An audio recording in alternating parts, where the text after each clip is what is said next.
జనవరి 10, 11, 12 స్వామి వివేకానంద జయంతి అలాగే national youth day సందర్భంగా మేము భద్రాచలం పట్టణంలో బౌందర్స్ కాలనీలో బ్యాడ్మింటన్ టోర్నీ నిర్వహిస్తున్నాం.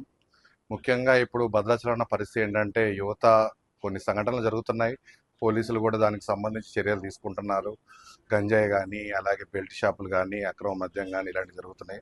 దానికి సంబంధించి మేము ఈ బ్యాడ్మింటన్ టోర్నీతో పాటు దానికి సంబంధించిన అవేర్నెస్ ప్రోగ్రామ్స్ కూడా చేస్తున్నాం. ముఖ్యంగా గంజాయిని పూర్తిగా నిర్మూలించాలనే పోస్టర్లు కానీ అలాగే పోలీస్ డిపార్ట్మెంట్ వారితో మాట్లాడించడం కానీ అలాగే 21,000 లోపల ఉన్న వాళ్ళు ఎవరికి మద్యం అమ్మకుండా చేసే ప్రయత్నం కానీ అలాగే ఇంకా ముఖ్యంగా చెప్పాలంటే ఉన్న బెల్ట్ షాపులు కూడా అన్ని కంట్రోల్ చేస్తే బాగుంటుంది. ఆ నినాదం కూడా ముందుకు తీసుకెళ్దాం అనుకుంటున్నాం. యువత అనేది క్రీడల పట్ల అలాగే చదువు పట్ల మాత్రమే ఉంటే వాళ్ళ భవిష్యత్తు కూడా బాగుంటుంది.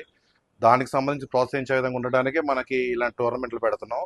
ఇదే టైంలో మనం అవేర్నెస్ ప్రోగ్రామ్ కూడా పెడితే అది ఇంకా ముందుకు వెళ్ళడానికి ఈజీగా ఉంటుంది అని తెలియజేస్తూ, అలాగే ఈ అవకాశం ఇచ్చి ఇలాంటి వాటిని సపోర్ట్ చేస్తున్నందుకు సుమన్ టీవీ వారికి ప్రత్యేకంగా కృతజ్ఞతలు తెలుపుకుంటున్నాం.